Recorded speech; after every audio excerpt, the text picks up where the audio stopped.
शब जुमा दुरूद शरीफ पढ़ेगा, क़यामत वाले दिन मैं उसकी शफाअत करूँगा। जो मुझ पर रोज़े जुमा दुरूद शरीफ पढ़ेगा, क़यामत वाले दिन मैं उसकी शफाअत करूँगा। सल्लु अलल हबीब सल्लल्लाहु तआला अला मुहम्मद सल्लल्लाहु अलैहि व आलिहि वसल्लम।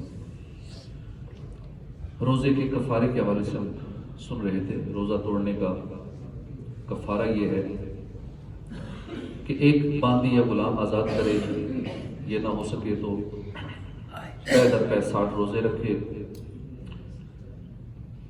और अगर मुमकिन ना हो ये भी तो 60 मिस्कीनों को पेट भर कर दोनों वक्त खाना खिलाए। ये ज़रूरी है कि जिसको एक वक्त खिलाया दूसरे वक्त भी उसी को खिलाना होगा। ये भी हो सकता है कि 60 मसाकीन को एक एक सदका फितर का मालिक कर दिया जाए।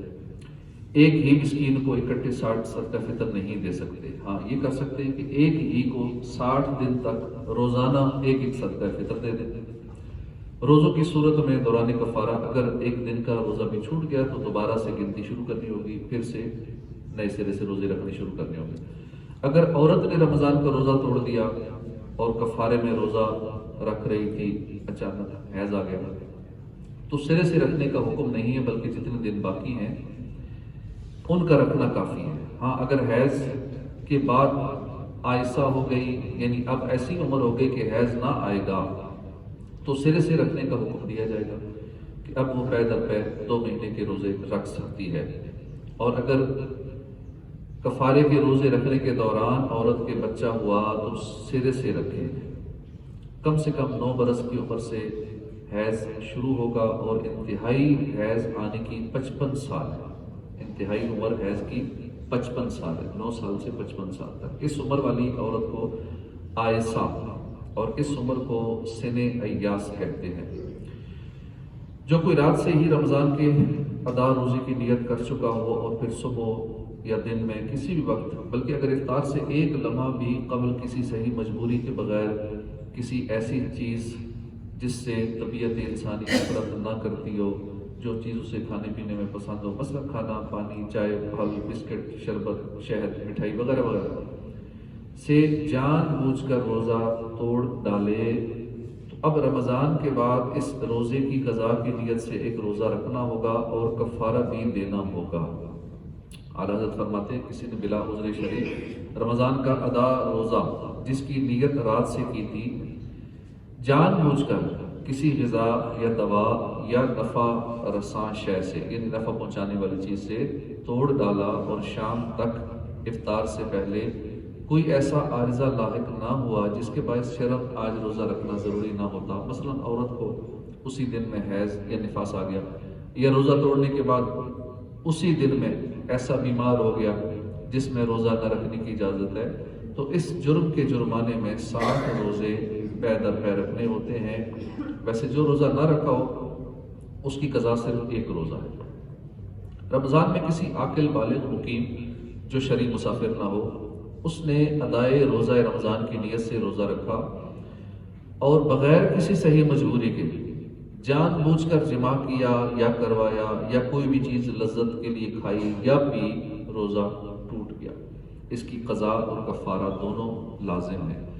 जिस जगह रोज़ा तोड़ने से कफ़ारा लाजिम आता है उसमें शर्त यह है कि रात ही से रोज़ा रमज़ान की नियत की हो। अगर दिन में नियत की और तोड़ दिया तो कफ़ारा लाजिम नहीं, सिर्फ क़ज़ा काफ़ी है। कह आई या भूल कर खाया या जिमा किया, इन सब सूरतों में उसे मालूम था कि रोज़ा ना गया, फिर भी खा लिया तो कफ़ारा लाजिम नहीं। इतलाम हुआ और उसे मालूम भी था कि रोज़ा ना गया, इसके बावजूद खा लिया तो कफ़ारा लाजिम है। अपना लुआब थूक कर चाट लिया या दूसरे का थूक निकल लिया तो कफ़ारा नहीं है, मगर महबूब यानी प्यारे का लज्जत या मुअज़्ज़म दीनी यानी बुजुर्ग का तबर्रुक के तौर पर थूक निकल गया तो कफ़ारा लाजिम है। खरबूजे या तरबूज का छिलका खाया, अगर खुश्क हो या ऐसा हो कि लोग उसके खाने से घिन करते हो तो कफ़ारा नहीं है, वरना है। कच्चे चावल, बाजरा, मसूर, मूंग खाई तो कफ़ारा लाजिम नहीं है। यही हुक्म कच्चे जौ का है, और बुने हुए अगर खाए तो फिर कफ़ारा लाजिम है। कच्ची दालें खाई तो कफ़ारा नहीं है, अगर दालें पकी हुई खाई या बुनी हुई खाई तो फिर कफ़ारा है। سحری کا نوالا منہ میں تھا کہ صبح صادق کا وقت ہو گیا، یا بھول کر کھا رہے تھے، نوالا منہ میں تھا کہ یاد آ گیا کہ میرا تو روزہ ہے، پھر بھی نگل لیا، تو ان دونوں صورتوں میں کفارہ واجب، اور اگر نوالا منہ سے نکال کر پھر کھا لیا ہو تو صرف قضا واجب ہوگی، کفارہ واجب نہیں۔ باری سے بخار آتا تھا اور آج باری کا دن تھا، لہٰذا یہ گمان کر کے کہ بخار آئے گا روزہ ارادتاً توڑ دیا، تو اس صورت میں کفارہ ساقط ہے، یعنی کفارے کی ضرورت نہیں ہے، صرف قضا کافی ہے۔ یوں ہی عورت کو معین یعنی مقررہ تاریخ پر حیض آتا تھا اور آج حیض آنے کا دن تھا، اس نے قصداً روزہ توڑ دیا، حیض نہیں آیا تو کفارہ ساقط ہو گیا، مگر قضا فرض ہے۔